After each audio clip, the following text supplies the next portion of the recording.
My own mother testified that my autistic son should have been aborted in front of him. The judge's reaction broke the internet.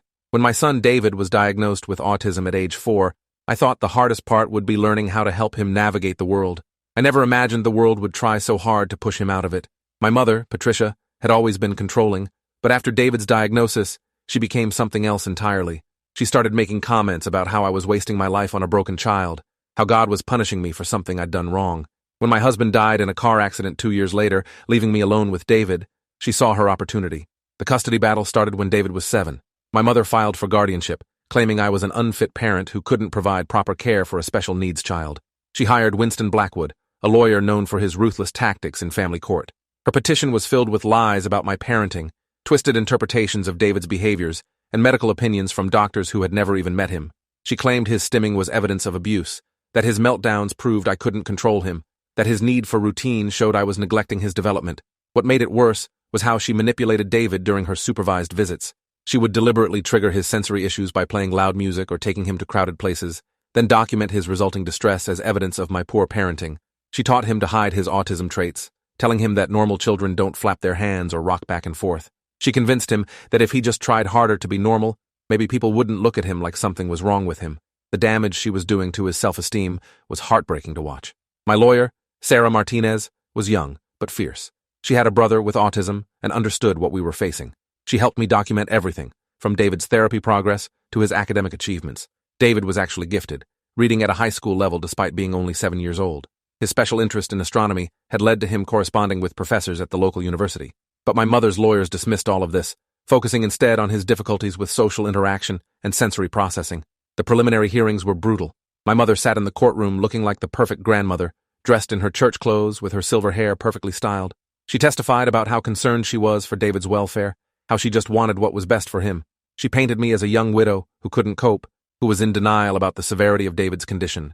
Her voice cracked with fake emotion as she described watching me struggle to handle his meltdowns in public places. Blackwood was masterful at twisting everything. David's need for a strict routine became evidence that I was too rigid and controlling. His advanced vocabulary was dismissed as echolalia, just mimicking words without understanding. His deep knowledge of astronomy was characterized as an unhealthy obsession that I was encouraging instead of correcting. They brought in their own expert, Dr. Richard Hoffman, who had examined David for exactly 45 minutes and concluded that he needed intensive behavioral modification that only a residential facility could provide. The most devastating moment came during David's court-ordered evaluation with their psychologist. Dr. Hoffman deliberately overwhelmed David with rapid-fire questions, bright lights, and sudden movements. When David inevitably had a meltdown, Hoffman documented it as evidence of severe behavioral issues. The video of that session, which the court required me to watch, showed my son curled up on the floor, hands over his ears, while this supposed professional took notes like David was a laboratory specimen rather than a traumatized child. My mother's testimony was calculated cruelty disguised as grandmotherly concern. She spoke about how David would never be able to live independently, how he would always be a burden on society, how resources were being wasted on a child who would never contribute anything meaningful to the world. She described watching him at family gatherings, sitting alone while the other children played, and claimed it broke her heart to see him so isolated. But what she didn't mention was that she was the one who told the other family members to keep their children away from him because autism might be contagious. The custody evaluator, Margaret Foster, seemed sympathetic to my mother's position from the start. She spent hours interviewing my mother about her concerns and barely 30 minutes talking to me about David's actual needs and progress. Her report recommended that David would benefit from a more structured environment with consistent discipline and clear boundaries. She completely ignored the extensive documentation from David's therapists about his remarkable progress in our current living situation. When it came time for me to testify, I felt like I was fighting for David's life. I explained how we'd worked together to create a sensory-friendly home environment, how his routines weren't rigidity, but necessary structure that helped him feel safe in an unpredictable world. I talked about his incredible memory, his ability to see patterns that others missed, his compassionate heart that broke when he saw others struggling. But Blackwood twisted everything I said, making my advocacy for David's needs seem like enabling bad behavior. The most heartbreaking part was when they brought David into court to testify. Judge Karen Phillips had initially resisted this, saying it was traumatic for such a young child. But Blackwood argued that David's own words were crucial evidence. They set up the courtroom with special lighting and gave David his comfort object, a small telescope his father had given him. My mother's lawyer had coached him extensively during their visits, teaching him to describe his meltdowns as moments when he couldn't control himself, when he felt angry and scared. David sat in the witness chair wearing his favorite blue shirt, the one he claimed helped him think better. Judge Phillips spoke to him gently, explaining that he just needed to tell the truth about his life at home with Mommy and with Grandma. David nodded solemnly, his hands fidgeting with his telescope. When asked about living with me, he described our daily routines in precise detail, how we read together every night, how I helped him with his sensory needs, how we worked on his social skills through careful practice. But when Blackwood began his cross-examination, everything changed. He asked David if he ever felt different from other children, if he ever wished he could be normal like them. David's face crumpled as he admitted that, yes, sometimes he felt broken. Sometimes he wondered why his brain worked differently than everyone else's. Blackwood pushed harder, asking if David thought it was fair that his mommy had to spend so much time taking care of him instead of having a normal life like other parents. My mother's testimony reached its crescendo when she was asked directly about David's future prospects. She looked straight at him, this 7-year-old child sitting in a courtroom chair that was too big for him, and delivered the words that would haunt me forever. She said that if she had known David would turn out this way, she would have advised me to terminate the pregnancy. That society already had too many burdens, too many people who would never be able to contribute anything meaningful. That some children, she said with chilling calm, are mistakes that should be corrected before they can cause more pain. The courtroom fell completely silent. I watched David's face as his grandmother's words sank in, saw the moment when he understood that she believed he should never have been born. His hands stopped fidgeting with the telescope, and he just stared at her with those intelligent dark eyes that looked so much like his father's. Judge Phillips leaned forward, her expression shifting from professional neutrality to something much sharper. She asked my mother to repeat what she had just said, to clarify her statement for the court record. My mother doubled down, seemingly oblivious to the change in atmosphere. She elaborated on her theme, explaining that selective termination was sometimes the kindest option for everyone involved, that children like David would suffer their entire lives, never able to form meaningful relationships, never able to support themselves, never able to experience the simple joys that normal people took for granted. She spoke about the financial burden, the emotional toll on families, the resources that could be better allocated to children with genuine potential. Judge Phillips interrupted her mid-sentence. The judge's voice was ice-cold as she asked if my mother understood that she was advocating for the elimination of an entire population of human beings based on neurological differences. My mother responded that she was simply being realistic about quality of life issues, that sometimes tough decisions had to be made for the greater good. She turned to look at David again and added that surely everyone could see he would be better off if his suffering could have been prevented. That's when David stood up in his witness chair. This 7-year-old boy, who struggled with social cues and loud noises, looked his grandmother straight in the eye and said something that no one in that courtroom would ever forget. He told her that he wasn't broken, that his brain just worked differently, like how some people need glasses to see and some people need hearing aids to hear. He said that his daddy had told him he was special, not because he was autistic, but because he was David, and there would never be another David in the whole universe. David's voice got stronger as he continued. He said that he knew more about stars than most grown-ups, that he could remember every conversation he'd ever had, that he noticed things other people missed. He told the court that he had dreams just like everyone else, that he wanted to become an astronomer and maybe discover a new planet someday. He said that his mommy helped him practice being around people so he could make friends, and that he was getting better at it every day, even though it was hard work. Then David did something that stunned everyone present. He pulled out a folded piece of paper from his pocket, explaining that he had written down some thoughts in case he forgot what he wanted to say, but instead of reading his prepared statement, he started asking his grandmother questions. He wanted to know if she thought Stephen Hawking should never have been born, since he couldn't walk or talk normally. He asked about Temple Grandin, who designed better systems for animals because she understood them differently than other people did. The most powerful moment came when David asked his grandmother if she thought his daddy had made a mistake by loving him. His voice wavered slightly as he explained that his daddy had read him bedtime stories every night, had bought him his first telescope, had told him that being different wasn't being wrong. He asked if she thought his daddy was stupid for believing that David could grow up to do important things, for treating him like he mattered, for being proud of him just the way he was.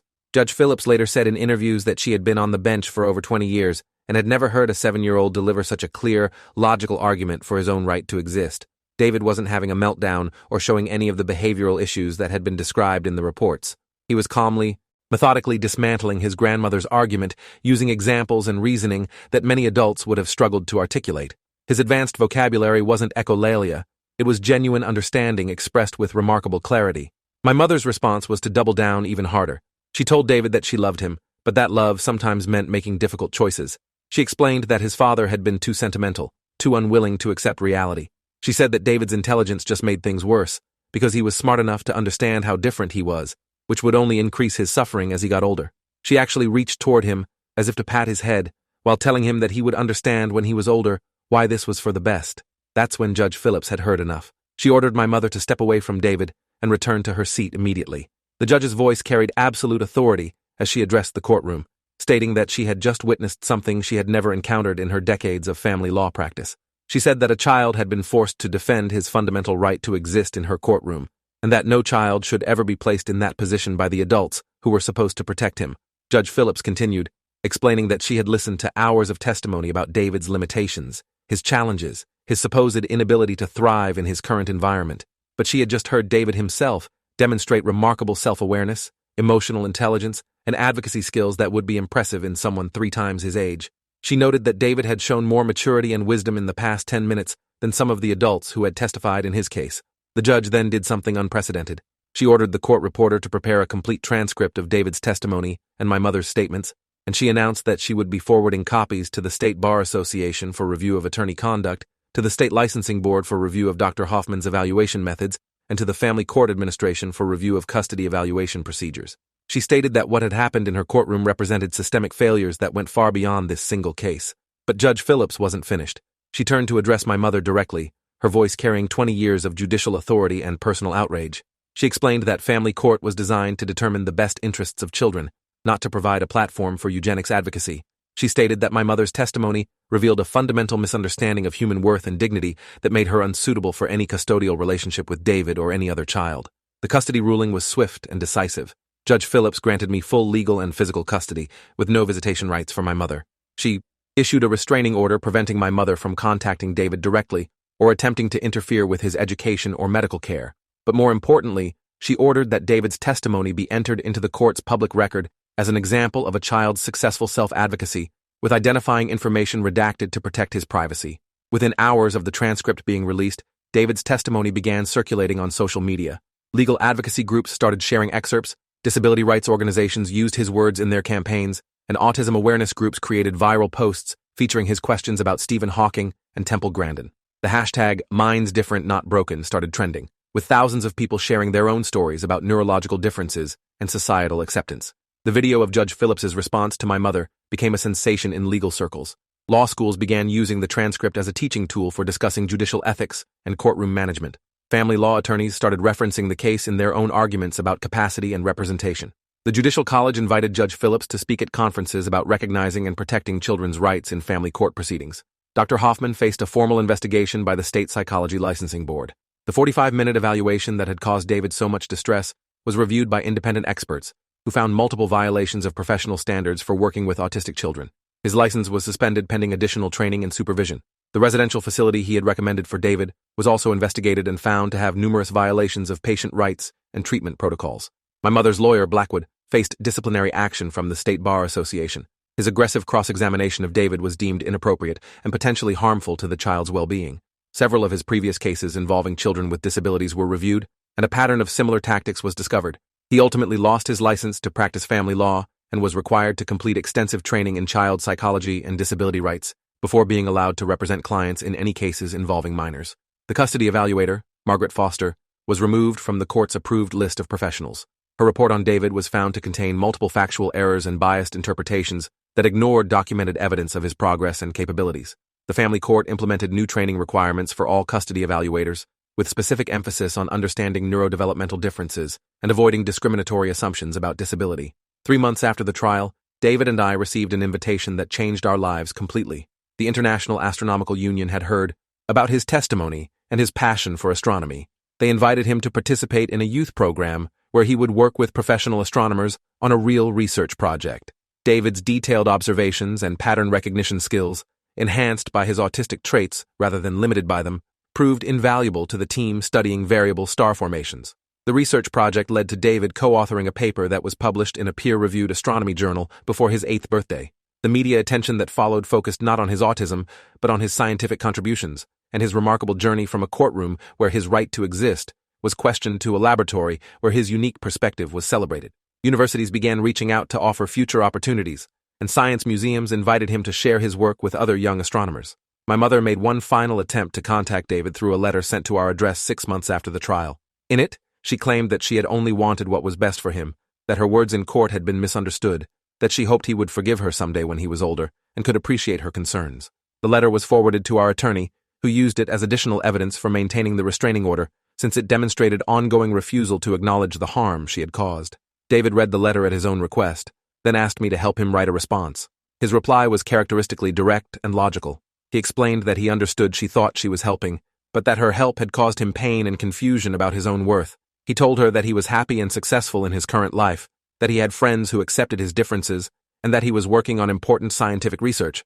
He ended by saying that he hoped someday she would understand that different didn't mean wrong, and that every person deserved the chance to discover their own potential. 5 years later, David's story continues to inspire advocacy and legal reform. His testimony has been cited in dozens of court cases involving children with disabilities, and several states have revised their family law procedures to include specific protections for neurodivergent children.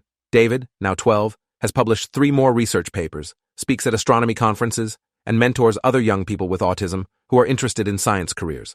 Most importantly, he knows without question that his mind is different, not broken, and that difference has made him exactly who he was meant to be.